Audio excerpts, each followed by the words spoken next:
Bangladesh football লিগের মাঝামাঝি পর্যায় পর্যন্ত শেষ হয়ে গেছে এবং এখানেও একটা চরম নাটক জমেছে। নাটক আছে, আপনাকে পয়েন্ট টেবিলটা দেখায়। আপনি ভাবতে পারেন যে বসুন্ধরা কিংস নাকি সবার উপরে আছে, আছে তো ঠিকই, কিন্তু তাদেরকে ধরে ফেলেছে ফর্টিজ এফসি। অবিশ্বাস্য। কারণ বসুন্ধরা কিংস শেষ দুটা ম্যাচেই তারা পয়েন্ট হারালো। আপনি হচ্ছে পুলিশের এগেনস্টে আপনি হেরেছিলেন এবং শেষ কয়েক রাউন্ডের মধ্যে, এবং এই ম্যাচটা আপনি যেভাবে পয়েন্ট হারিয়েছেন ফকিরের পুল ইয়ংম্যানসের এগেনস্টে, সেটার সুযোগটাই পুরোপুরি কাজে লাগিয়েছে Fortis. What a run! 18 point নিয়ে তারা গোল ডিফারেন্সে শুধু বসুন্ধরা কিংসের চেয়ে পেছনে রয়েছে। রহমতগঞ্জ পুলিশ আবাহনী 3-4-5-এ তারা, মোহামেডান স্পোর্টিং ক্লাব আরও একটা ম্যাচ তারা জয় ছাড়া থাকলো। শেষ 5 ম্যাচের মধ্যে তারা জিতেছে কেবলমাত্র একটায়, মোহামেডান স্পোর্টিং ক্লাব। তারা গোল শূন্য ড্র করেছে ব্রাদার্স ইউনিয়নের সাথে।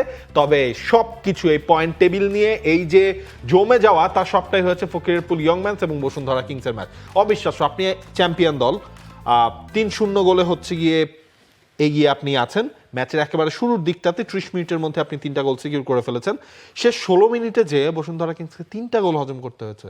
বসুন্ধরা কিংসের ইতিহাসেই তো এমন ঘটনা নাই যে 3-0 গোলে এগিয়ে থাকা ম্যাচে তারা ড্র করেছে। এবং তাদের এই ফার্স্ট ফেজটা চট্টগ্রামের সাথে মনে হয় একবার হয়েছিল। ওটা কি 3-0 থেকে? Yes yes. ওইটা শেষ পর্যন্ত তারা জিতেছিল। কিন্তু ওইটা তো আসলে সিজন নাল এন্ড ভয়েড হিসেবে কাউন্ট করা হয়েছিল, ওই কারণে রেকর্ডে ওটা থাকবে কিনা আমার জানা নাই। কিন্তু সেই ঘটনার মানে এইবারের ফার্স্ট ফেজটা দেখেন বসুন্ধরা কিংসের কিভাবে শেষ হলো। ফার্স্ট ম্যাচ, লিগের ফার্স্ট ম্যাচ, তারা সেই ম্যাচে 2-0 গোলে এগিয়ে থাকলো। 2-0 গোলে এগিয়ে থাকার পরে তারা 2-2 গোলে ড্র করলো পিডব্লিউডির এগেইনস্টে। এইবার তার আরামবাগের মানে সঙ্গে 3-0 গোলে এগিয়ে, সরি 3-0 গোলে এগিয়ে সেখান থেকে 3-3, মানে দুটোই প্রমোটেড টিম, তাদের সঙ্গে তারা একই ধাক্কায় পড়লো। এবং এই ধাক্কা কোথায় গিয়ে ঠেকলো দেখেন। ধাক্কার শুরু, বসুন্ধরা কিংসের ধাক্কার শুরু করতে গেলো দুপুরবেলায়, যখন তাদের ফুটবলার যাকে ঘিরে তারা নতুন ট্রান্সফারের মানে চমক দেখিয়ে তারা আসলে নতুনভাবে ক্লাবটাকে রিবিল্ড করার চেষ্টা করছিল। রবসন রবিনিও চলে যাওয়ার পরে সেই কিউবা মিচেল জানান দিলেন অনেকটা তারিক কাজীর ঢঙেই এবং অনেকটা তারিক কাজীর টেমপ্লেটেই বলা চলে যে তিনি আর এই ক্লাবে থাকছেন না, তাও 6 মাসের মাথায়। ক্লাব হিসেবে বসুন্ধরা কিংসের জন্য এটা কত বড় ধাক্কা। সেই ধাক্কা তারা সামাল দিতে পারতো কোনোভাবে যদি ম্যাচের রেজাল্ট তাদের পক্ষে আসতো। ম্যাচটা তারা শুরু করলো 3-0 গোলে। এই মুহূর্তে একটা ক্লাব কি চায় যে কোনো ধরনের সমালোচনা এড়িয়ে চলার একটা চেষ্টা করা, তাই না? সেটাই হওয়াটা স্বাভাবিক। কিন্তু সেই ম্যাচটায় তারা 3-0 গোলের লিড যখন খুইয়ে বসে 3-3 গোলে ড্র করে, তখন কি সেই আলোচনা ধামাচাপা দেওয়ার জায়গা আর থাকে? মানে গতকালকের দিনটা বসুন্ধরা কিংসের জন্য সব দিক থেকে একটা বাজে দিন গেছে। কিউবা মিচেল আগের দিন রাতে চলে গিয়েছিলেন। তখন পর্যন্ত আসলে সবার প্রথমে ধারণা ছিল, যেহেতু হচ্ছে আপনার কিউবা মিচেলের শেষ দিকটা এসে আমরা দেখলাম একটু ইনজুরিতে তিনি রয়েছেন। ইনফ্যাক্ট এর আগের ম্যাচ যখন আপনার আবাহনীর সাথে বসুন্ধরা কিংস খেলছিল, তখন মাঠেও দেখা হয়েছিল, তিনি বলছেন আমার ছোটখাটো একটা ইনজুরি আছে, আমি ব্যাক করব। এর মাঝখানেই আসলে সব ঘটনা হয়েছে। কিউবা মিচেল তার পক্ষ থেকে যেটা বলা হচ্ছে যে তিনি বেতন রেগুলার পাচ্ছেন না, সে কারণেই তিনিও ক্লাবটার সাথে আর কন্টিনিউ করতে পারছেন না।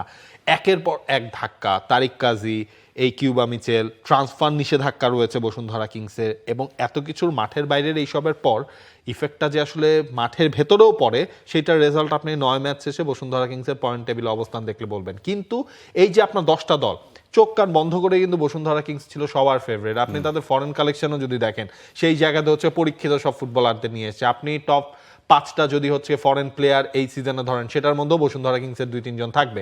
তারপরও ওই মাঠের বাইরের জিনিসগুলোর ইফেক্টটা এসে তাদের খেলাতেও আসলে পড়ছে। ঠিক বিপরীত চিত্র ফর্টিজ এফসিতে।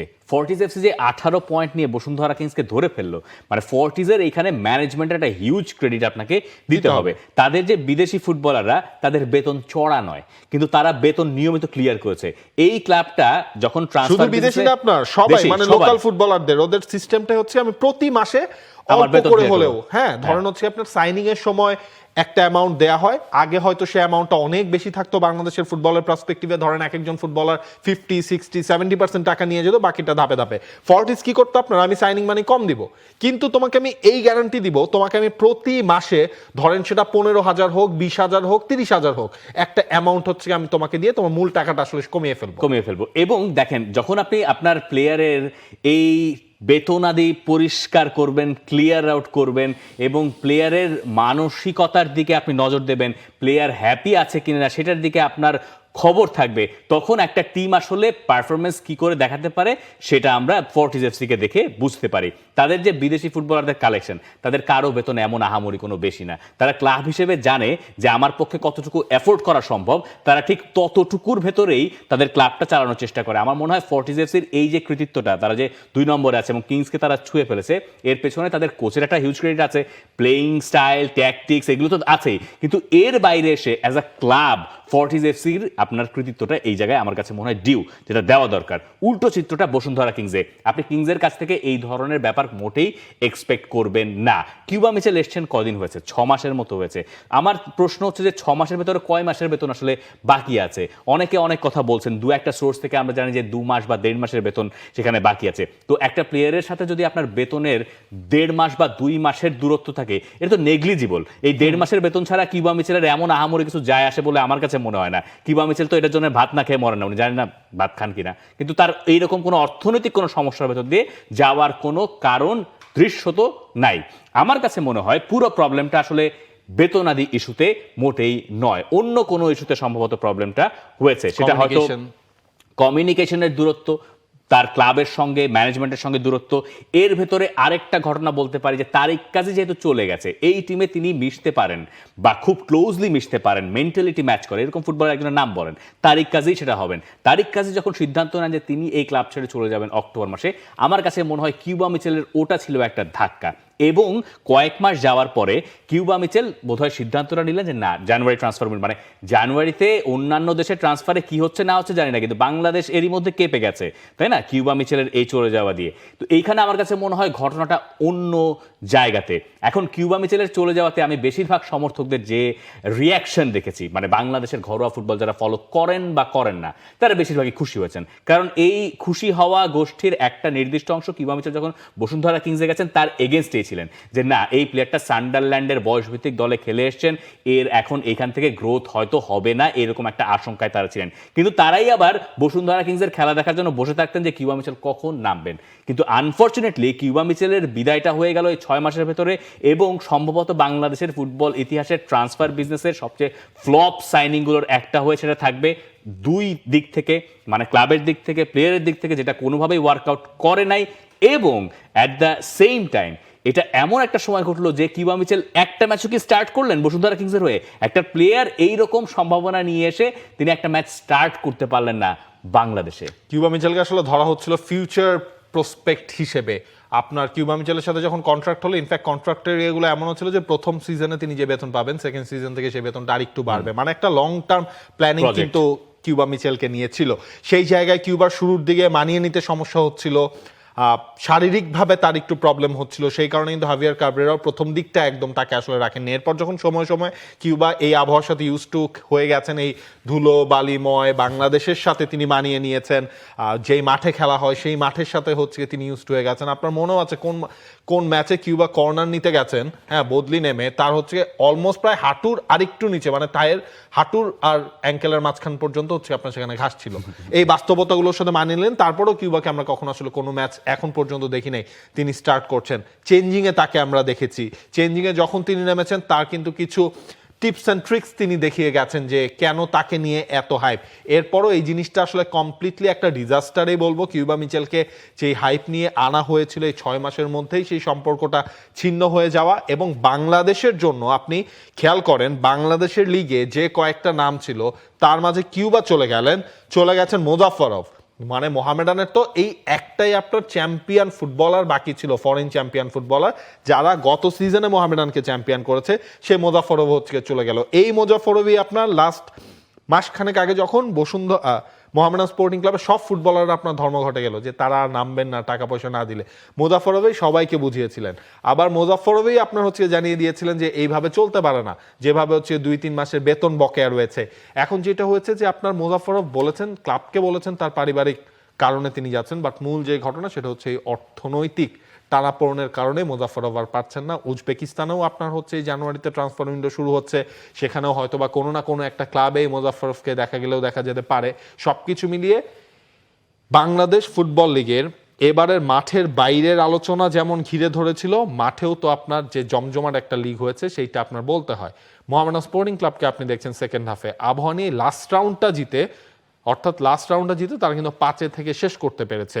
মানে স্পন্সর নিয়ে ঝামেলা, ব্রডকাস্টিং নিয়ে ঝামেলা, মাঠের বাইরে এ ধরনের ঘটনা, মানে কেমন যেন একটু মানে এবং ক্লাবগুলোর এই দশা, মানে মোজাফফরভের চলে যাওয়া তো মোহামেডানকে আর কোনো মানে এই যে অবস্থানে তারা আছে এখান থেকে তারা কি করে উঠবে এটা নিয়ে আমি শঙ্কিত।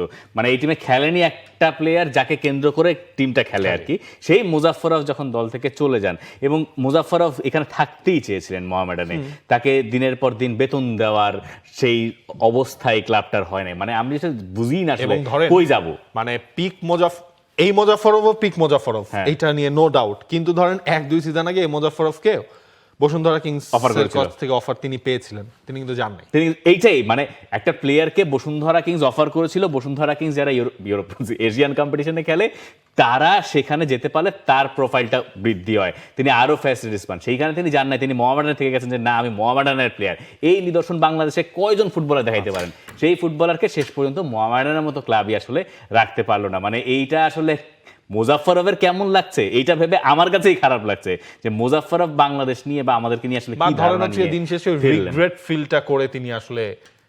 আচ্ছা, এই রিগ্রেটটাকে কিউবা মিচেলও ফিল করলেন যে আমি যখন বসুন্ধরা কিংসে এসেছি এরপরে দেখি যে দুনিয়ার মানুষজন খুব হতাশ হয়েছে যে এবং আমাকে যাতা বলছে যে আমি কেন এখানে আসছি।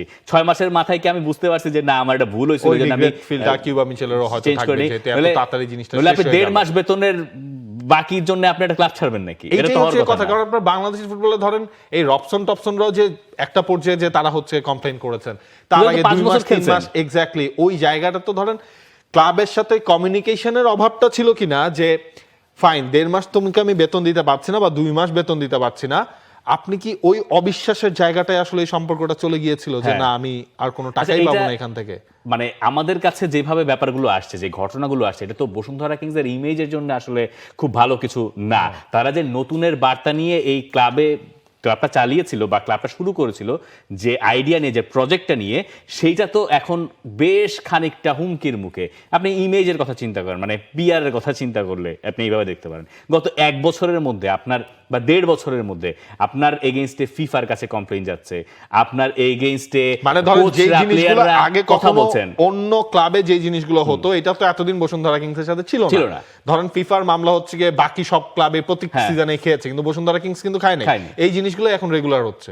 এটার পেছনে এবং বসুন্ধরা কিংসের কারো কাছ থেকে আমরা এটা নিয়ে কিছু শুনছিও না, তারা ব্যাপারগুলো ক্লিয়ার আউটও করছে না। আমি জানি না আসলে এইটা ব্যাপারগুলো কোন দিকে যাচ্ছে, তবে এই ব্যাপারটুকু নিশ্চিত যে বাংলাদেশের ক্লাব ফুটবল কোনো দিকে যাইতেছে না। যতই আমরা পয়েন্ট টেবিলে দেখি যা তা অবস্থা, তার ভেতরে মন্দের ভালো বা সবচেয়ে ভালো আসলে ফর্টিজ এফসি, যারা এইবার দেখাচ্ছে যে কনসিস্টেন্সি আসলে কতখানি ম্যাটার করে। এবং এই যে আপনার গতকালকে ম্যাচের পরও 10 লাখ টাকা বোনাস হচ্ছে দিয়ে দেওয়া হয়েছে ফুটবলারদেরকে, ফর্টিজের ফুটবলারদেরকে, তারা সেটা নিয়ে হচ্ছে তারা বাড়ি গেছেন যেহেতু। এবং মানে টোটাল আসলে প্ল্যানিংটা দেখেন আপনি, ইচ অ্যান্ড এভরি সাইনিং সেখানে ওয়ার্কআউট করছে। আপনি জানেন হচ্ছে কি আপনার দলে এই দলটায় ফর্টিজ এর আগে যখন মিড টেবিলে থেকেছে তারা হচ্ছে ঢুকেছে সবসময় আপনার একটা গোলকিপিং পজিশনটায়, তারা কিন্তু বলেছে যে আমরা মিড টেবিলেই থাকতে চাই। ঠিক আছে, দেখেন সেই জায়গাটায় তারা সেটা আইডেন্টিফাই করে তারা নিয়ে আসলো, যেহেতু সাউথ এশিয়ান কোটা ওপেন হয়ে গেছে, শ্রীলঙ্কার goalkeeper Sujan Perera Fortis premier লিগে 3টা মাত্র গোল খেয়েছে।